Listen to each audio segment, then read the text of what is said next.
Okay, good morning, everyone. Welcome to today's presentation or conference. My name is Huynh, or you can call me Maxi. This is my preferred name.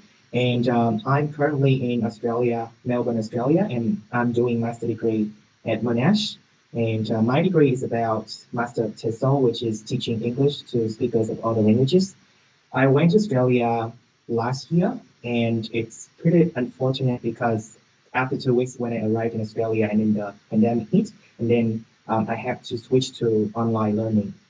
I spent a couple of months doing offline as well this year, but it's really good to have like a kind of a mixed learning, like with online and offline. But all right, I hope everyone is doing good. But you can interact with our presentation by the chat box. So it will be good if you can type something in the chat box to say hello to everyone. But I think the meeting chat is muted. Oh no, it's okay now. So yeah, you can type in chat box to interact, and I would really love to hear from you whether you are doing okay there. You can talk a little bit about yourself. So you can introduce your name, like your name and your current place, and then how you feel at the moment. So I can still start with my first. It's really I'm so excited. Okay, so I just pop in my message over there. And while we're doing that, I will be sharing the screen. All right, thank you everyone. So today, I don't want to waste your time. Again, my name is Huy Hoang, and you can call me Maxi. I'm from I did bachelor degree in Vietnam in University of Education Ho Chi Minh City, and I started my master degree last year, and I'm doing master TESOL at Monash University in Melbourne, Australia. So today I'll be presenting the topic of incorporating silence into cooperative learning activities at tertiary level in Vietnam. So dealing with undergraduate students and whether to see why we should incorporate silence. To me, it's such an important topic. So before we start our presentation, I would like to check everyone's doing okay. So how is going, everyone? You can interact with me by raising your reactions on the team meetings, or you can pop in quickly some messages into the chat box. Okay, how's everyone doing? Okay, thank you, Mr. Vo. I can see that you are, okay, thank you for the reactions. All right, that's good. Okay, so I hope that everyone is doing good as well. Okay, thank you, Robin. Um, all right, it's always great to check your feelings before we do something. So that's something I usually do. Your mental health is very important. A bit sleepy, but good. Okay, I hope that this presentation would make you feel good, and yeah, you won't feel sleepy, hopefully. All right, so I think we can start our topic. All right, so I would like to talk about incorporating silence into classroom activities. So in my presentation, there are two sections. One is about theory and one is about practice. So in section one, I'll be discussing the theory of silence, the roles of silence that have been discussed in research, and why I want to, and I would highlight some key points of using silence in classroom-based activities. And then in section two, I'll be moving on to three activities that I designed myself, and I would strategically incorporate silence into those kind of activities. So there will be two sections today. During the presentation, if you have any questions that you want to ask, feel free to type in the chat box, or you can raise your hand virtually, and then I would come over to you and then check with if you have any questions. So this is a very interactive presentation, and I highly appreciate your collaboration in this. And I'm sorry for any technical issues that may happen, and that's okay. So we can start now. In the first section, I'll be talking about the theory. The first part, I would like to address being an extroverted learner.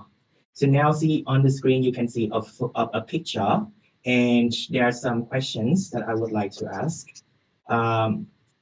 What does this picture tell you? How do you position yourself in this picture? Why is this picture included in this presentation based on the topic?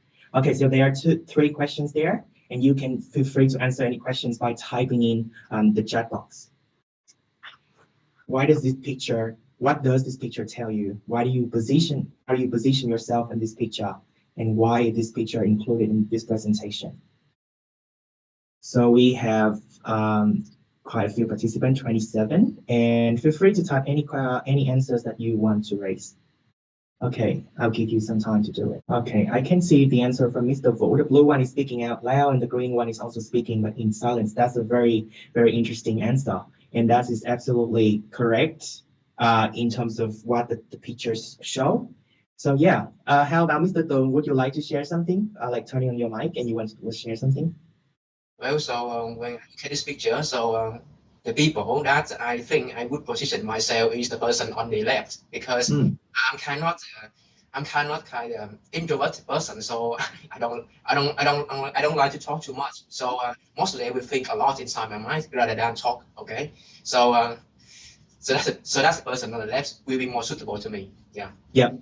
Thank you very much. So that's interesting that to see you're more of a green person, but to me, my impression on you was like kind of a blue one. But that's okay. So the reason why I want to show this picture because it represents kind of myself when it comes to being an extroverted learner. So I see myself an extroverted learner because I usually talk a lot. I love interact verbally, and I love telling what I think in my mind. And I think this is kind of interesting because lots of research focusing on the roles of talk and the benefits of possessing extroverted traits in language learning. When it comes to you as an extroverted learner, when you want to share something, when you want to interact with someone. And this happened to me back in the day when I was in secondary school. I started to learn English, and then I think having a chance to talk to someone in the language that you are learning is significant and very important because it may help you to be fluent. It may help you to see your errors or things like that. And thank you, Jang, for sharing. You're more of a green person at first, but then needs a lot of time to transform myself into a blue person. And that's absolutely okay too. The transitioning is also evident during the process of learning language. So then back to this topic. So that's why I think being an extroverted learner is such an advantage for me to learn a language. However, when it comes to the green part, it's more of like Mr. Tung share about thinking in silence and how that influenced himself when it comes to the topic of learning in silence. So I have a couple of questions that I want you guys to interact with me. I don't know whether it would work, but you can check the Padlet on the screen by scanning the code, or I can quickly send you the link here. Sorry, I can quickly send you the link here, and then you can start sharing your thought anonymously. So you don't have to uh, type your name there. So yeah, that's the link in the Padlet. So now you can quickly pop in the link and then answer the questions that I have on the screen. What do you think about the roles of silence in English as a foreign language learning and teaching? So what do you think about the roles of silence in English learning and teaching? Let me check if we have any answer yet. I think we haven't got any answer. Okay, so there's one answer, very important. Very, very important. That's a very big word too, and it would be great if you can add something to that important in terms of blah blah blah or because something blah blah blah. That would be good. So all right. Can everyone see the Padlet? I think it's there. Sorry for not notifying you that we use Padlet today, but it will be good. Just spend a little bit of time. Okay, it reflects the thinking process. I love this idea. Silence reflects the thinking process. That's really good. There's another answer. I think silence moment does wonders for students' second language acquisition. Yep, I do agree. And then we would delve into that kind of argument a little bit more later.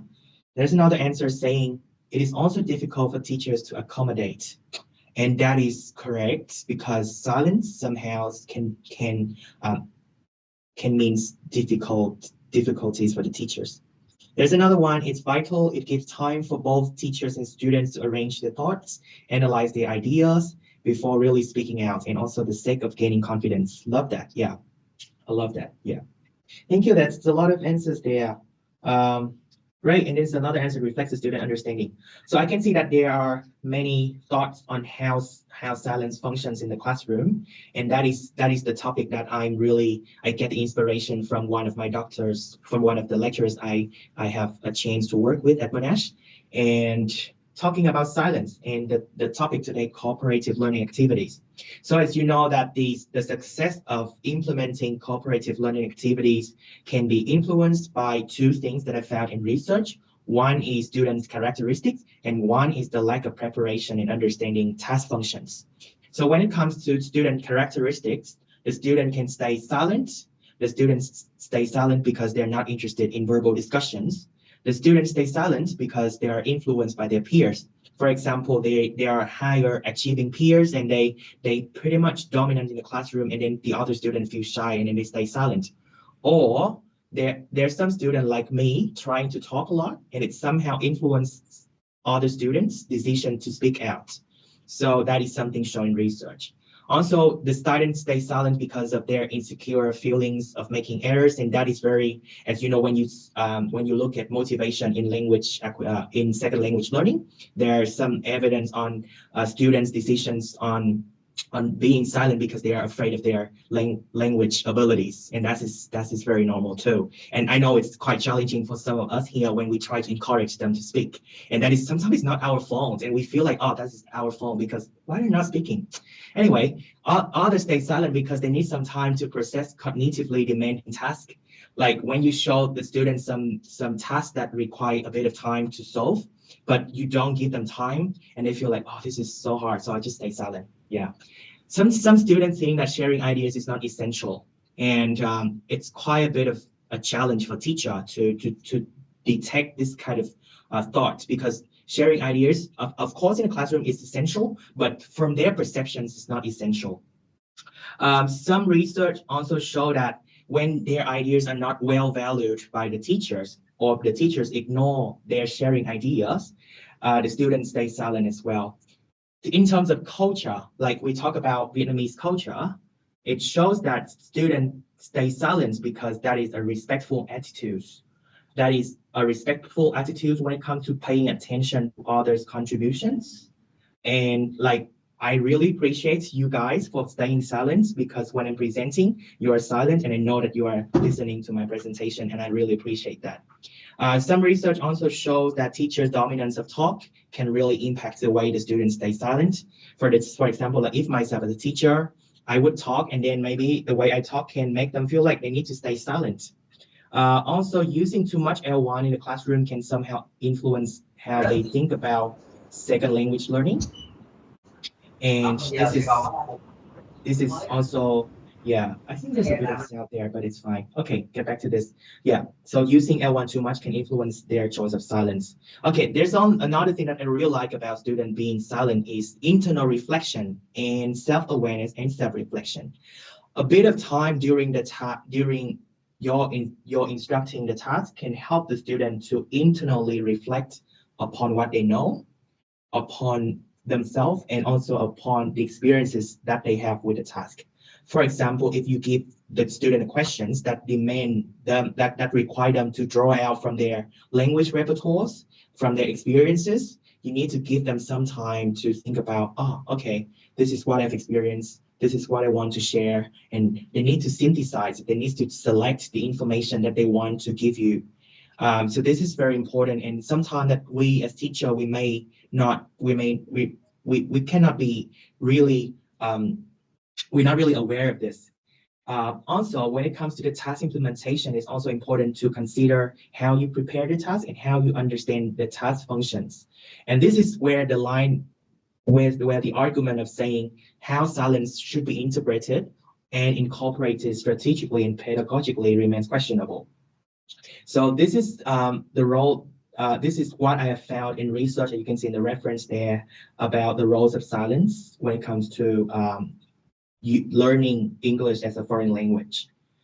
So to sum up, I have to say that silence is complex, it's significant, and it's highly context dependent. So paying attention to the context is really important for the teacher to understand whether, how, and why the students stay silent. And I know that we all want our students to feel confident in themselves to speak, but then spend a little bit of time thinking why silent students remain silent and why we should incorporate silence into classroom activities is also very important as well. So here, I've drawn out 4 functions of silence that I want to incorporate into the task today. The first is silence as effective observational practices. Second is silence as cognitive facilitation, that is, facilitate cognitive processing. The third one is embracing self-uniqueness. So silence as space and time for the students to embrace self-uniqueness. And the fourth one is silence and critical reflection on personal experiences. So the coming activities I'm going to show you today would incorporate those roles of silence into the task. Okay, let's move on to the next part. Here, okay, so now please log into this new Padlet, and I have a couple of things I want to show you.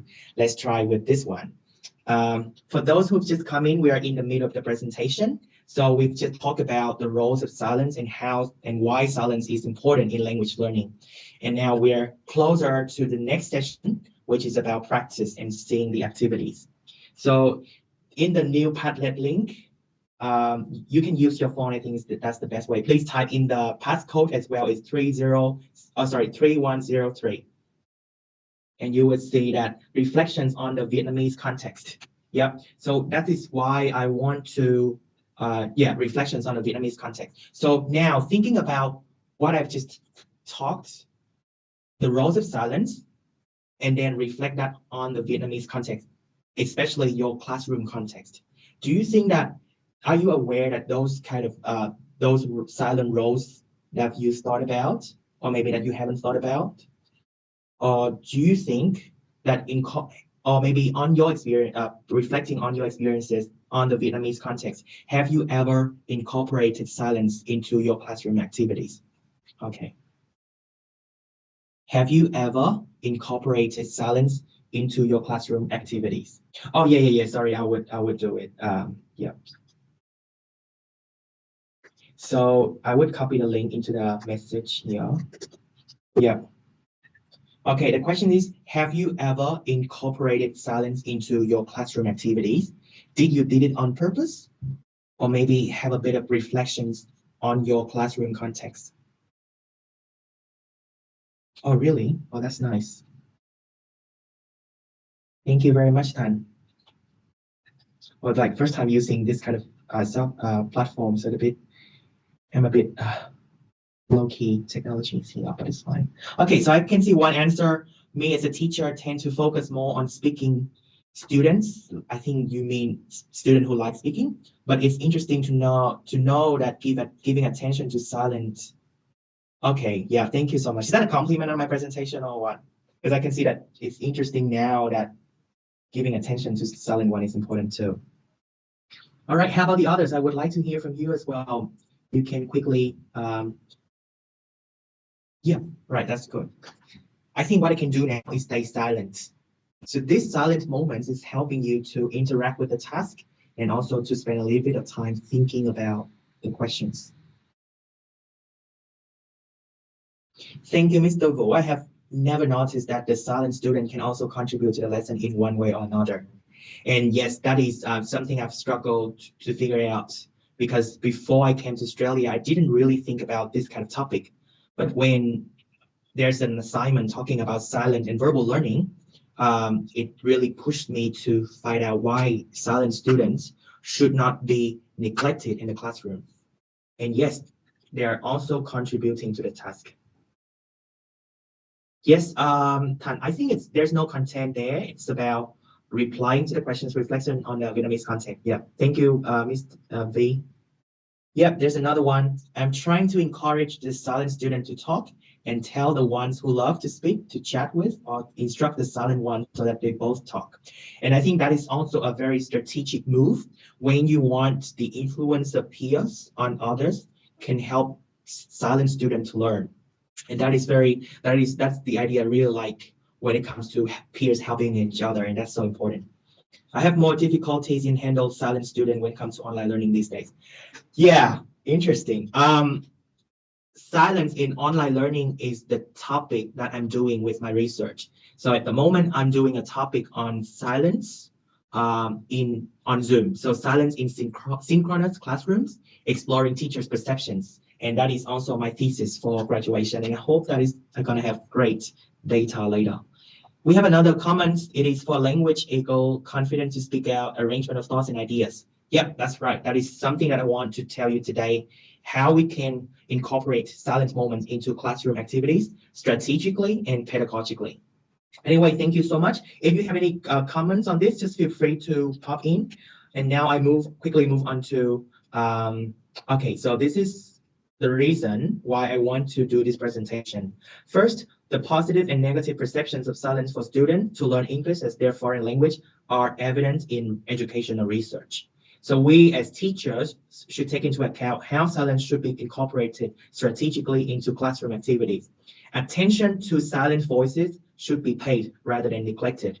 And the use of tasks should revisit the model of student-centered learning because this is a good approach, but also raising the meaning of egalitarianism, which is about all students are equal, students are given the same opportunity to learn, and also showing appreciation towards silence-related values that can be passed on every learner, not just silent learners, but also learners who are more verbally active. Okay, so let's move to the next exciting part, that is the practice. And again, I want to emphasize 4 benefits of silence I'm going to address today. First is about effective observational practices. Second, about cognitive facilitation. Third, about embracing self-uniqueness. And fourth, about critical reflection on personal experiences. And student at undergraduate level would be around B1 and B2 level.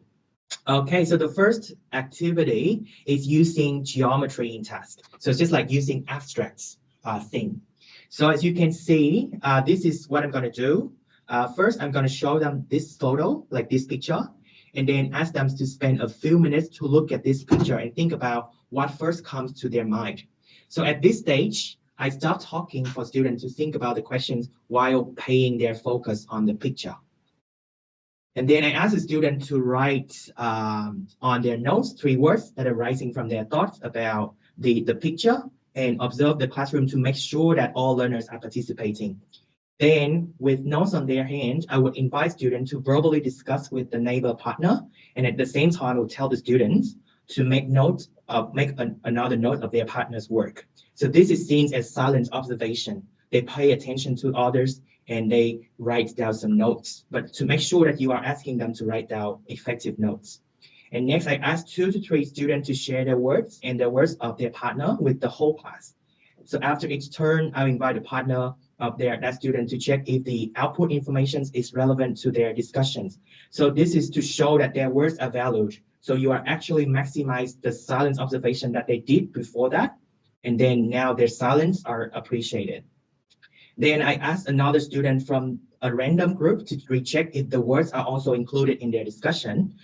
So I think by doing this, I would minimize the possibility that some learners are silent because they are not being called, or they shift their focus on other activities that is not relevant to the topic. And then later I display the words they share on the board for the second phase. So this is the first phase. In the second phase, I ask them, what can you think of in relation to their life experiences when they see the dot in the middle of the square? So this is the moment where I would interact with students. So by doing this, I actually give some time to think about these questions as it is moved to a higher level of cognitive demand, which requires the student to relate their given words to an issue in their life. So moving from lower cognitive demand to a higher cognitive demand. Then show a list of 5 key phrases that is the focus of the lesson that underscore the main focus of the picture, and try to reconnect them with the words existing on the board. So the word on the board is what they've been prepared in the first phase. So this requires the teacher, like me, to be flexible in understanding the message of the task as well as the meanings of the words they have just given. Then I would allocate the student in 5 groups to collaboratively discuss about the topics. To discuss the topics based on the provision of guiding questions. So why is the topic linked to the image of the square and the dot and the other way? And how do you feel about the topic? What are the lessons you learned from the topic? And then in group, I ask the student to observe and take notes of others' ideas, and then encourage students to think about their expressions and their experiences, whether they are similar or different to the presentation of others' work. And this is where silence is activated again as a tool for them to facilitate their reflection. This is the second phase. In the next phase, I actually resize and redesign the photo. Because after the discussion, I asked the student to redesign the picture, or if they cannot redesign, you can redesign yourself. then I encourage them to resign and redesign the square and the circle in order to explain the lessons why they proposed in the previous phase. They may come up with several ideas like moving the spot out of the square means you are slipping out of your comfort zone. Expanding the spot means emphasizing the strengths and rather than their weaknesses. And you actually try to make the student think in another level, which is higher than the previous phase. And then later on, you ask the student to write a short paragraph in 100 words to reflect on what they have just learned about the chosen topic. So this is kind of an open topic that you don't focus on any particular textbook based activities. You just design yourself, but using the demonstration of geometry, like the square, the circle, or things like that. And as you can see that I highlighted some points where I think silence is important for the students. Now, limitations of the activity. This is where I would like you to share something in relation to the activity, if you have any questions. And I think that my slot for the presentation is running out of time. So it would be good if you have any questions in relation to this activity. You can quickly pop your questions into the chat box, or maybe can they talk to me, Mr. Wu? Can they interact with me through the mic here? Do you think so? I don't think I have the permission to unmute them. Okay. Yeah. All right. So anyway, just feel free to have any questions that you type in the chat box. If you have any questions, feel free to do so. Okay, so please, everyone, if you have any question regarding these activities, and also for this presentation as a whole, you can please type in the chat box. So as we talk about the roles of silence, using silence as effective observational practices, as cognitive facilitation, which is facilitating cognitive processing cognitive processing, and also silence as embracing self-uniqueness, where they share their own experiences, and silence as critical reflection. I have a question from Mr. Tan that should I use touch sharing to encourage students to talk in class? Well, I think I would like to know more about your terminology, harsh sharing. What do you mean by harsh sharing? Do you mean that you try to push the student to talk? Or, sorry, I don't really get that. Yeah, I would like to know more about harsh sharing. And any others, do you have any questions about this kind of activity? Or maybe, yeah, I mean, I would threaten them that if they don't talk, they will not improve themselves. Okay, so it actually depends on how you approach the students. It depends on the students themselves. And also, I think one important factors is the relationship between you and the students. If you know the student well and the student know you well, I think threatening this way is kind of a sarcastic way that you try to encourage them to speak. And sometimes it's if your relationship with the student is good enough, oh, okay, you're still new to them. Okay, I think if you're still new to them, threatening is not a really good idea. But what you mean here is if they don't talk, they will not improve themselves. I think it's more coming from you being thoughtful, being compassionate, that you really want to encourage them to speak. So the silence here is maybe coming from their shyness and that they are afraid of sharing things because we need to talk to the student maybe after the class, or maybe we can have some kind of private conversations with the student to figure out why they are not willing to speak. And then if you can see the problems lying in the students themselves, but not the class or even the teacher, then you can help the student collaboratively work with them to figure out the solutions. I think that's the most possible way that you can do, because the whole class, we also need to deliver the speech to others as well. Thank you, Mr. Tan again. And I've got a question from me that how long the silence of the student should be. As a teacher, I still wait for students to raise their ideas, but they're still silent. Then teachers start to give them some ideas to talk. Yeah, I think that's a very good question to me, and it's very critical, especially considering how long is important. So the thing is, now we're not counting the time like when the students stay silent, like, okay, you stay silent for 10 seconds or you stay silent for 20 seconds. We actually not doing that. The thing is, it depends on your strategic move during the class time as a teacher, that what kind of silence you want the students to engage in. For example, if you think that the whole class stays silent because the lesson is boring, And the lesson is boring depends on a lot of factors too. But if you think the lesson is boring and you think that the student think that the lesson is boring, it's always good to have some kind of socially engaging talk. So socially engaging talk, it is about you stay socially engaged with the student in terms of emotional, in terms of behavioral, in terms of maybe collaborative engagement. So you're not actually teaching the student academic stuff, or you're not directing the student to learn, you have to do this, you have to do this. You are actually establishing a comfortable atmosphere where the student feel like this is a safe space where I can speak, even in Vietnamese or even in English.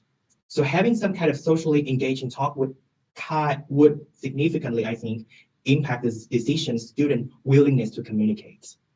You can give them some ideas to talk as well. And if you think that the student are afraid that they cannot speak in English, it's okay to use L1 Vietnamese. And that is the art of using L1. It's not about you learn English, you have to speak English. It's about translanguaging. Translanguaging is a very good thing, and I hope that I can save that for the next presentation, but strategically using L1 is important to encourage the student to talk as well. Thank you, Mi. All right, so feel free to have any questions. We still have a couple of minutes. I actually have 3 activities, but because of the time constraints and also dealing with technical issues, so I would love to hear from your side the questions that you're having. Okay, so everyone, if you have a question, please. We have like 2 minutes left, and I have a question also, Hoang. Yeah. Yeah, but I see that me is having another question, so you can deal with it. Okay, so May has a questions about how can we incorporate silence into a side lesson from a syllabus? As most of the time, the syllabus in Vietnamese are quite structural. The structure, I would say that it is sometimes not stimulating to students. I think if the teacher's agency and if you position yourself in the space that you are free to adjust the lessons, it's totally okay if you can add a little bit of time that you can use silence strategically. So maybe in the textbook, you have to teach a lessons that cover 40 minutes, but then you want to see how you can actually motivate the student to speak, or you can leave some space for the student to think.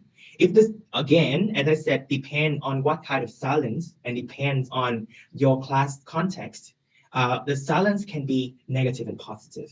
So I think to answer your questions in the most general way, it's your own decision to add a little bit of time, to add a little bit of task that really make the students think about what you got to do in silent space effectively.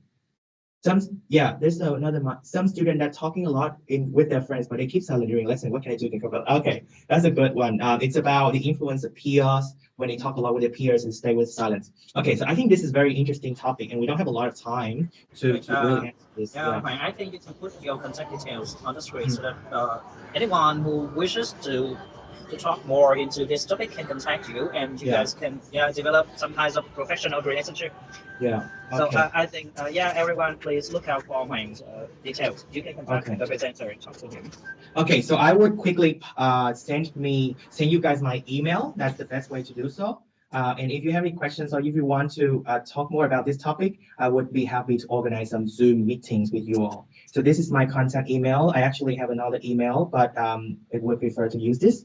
And feel free to send me a message. But at the moment, I'm pretty sorry, but I'm pretty busy with the thesis. So I hope that I would make some time to answer your questions as soon as possible. And that is the end of my presentation. And thank you very much for your collaboration. I really appreciate it. Okay, thank you, Mr. Huang, for your wonderful presentation.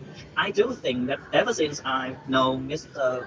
Bao that you are the second one who talked about silence in English language education in Vietnam. That's great, very new and interesting topic. So thank you, thanks again. Okay, everyone, we have our 10 minutes break before we move to the next section. So please enjoy your time. Oh, wait, Mr. Dung, do you know what we're doing during break time? Actually, I don't have any idea about that. Okay, yes. Yeah, right. Yeah. Okay, maybe okay, during this break time, let me use this break time as silent space as well. But it's also good if you have if participants have any questions for me, Okay, right. yeah, it will be good because it's there we have to deal with a lot of technical issues. and we have to deal with lots of problems in life that you don't want to ask questions, and that's absolutely okay. And your silence, I appreciate. It's interesting because when I started investigating silent topic, and then one of the teachers at my uni uh, approach a silent moment. They say, Maxi, this is my English name. Maxi, what kind of silence is this? They're actually trying to ask me what I think about the silent moment because that is my topic of thesis. So it's great. It's a very good way of reflection on yourself, maybe as an extroverted learner or as a learner that you like to speak. Yeah, But yeah. and you know that the idea of using silence in the classroom is very intriguing and it's very new to me because Mm, yeah, when I look at the when I look at the poster of the event and I see that you will be conducting the presentation about using a silence in the classroom, so there's one person that also remind me is Dr. Bảo Đại because he also very famous with this one. Yeah, mm, and now it's yeah, and I think I'm very happy to see that yeah, your presentation is successful and the information is very interesting and yeah, and mm. when I follow your presentation, I also reflect back when I'm teaching. So and I know there's something that I know now more clearly than ever before. Mm. Yeah, thank you for your Yeah. work. Oh, thank you so much. That's such a lovely compliment. And I would let you know that Dr. Bao that inspires me a lot. I met him. I have a chance to talk with him. And actually, I'm doing kind of a project with him at the moment, helping him to work with getting the data for a project. But that's, yeah, he's very nice. And he has such amazing knowledge base when it comes to silence and the way that he encouraged you, yeah, to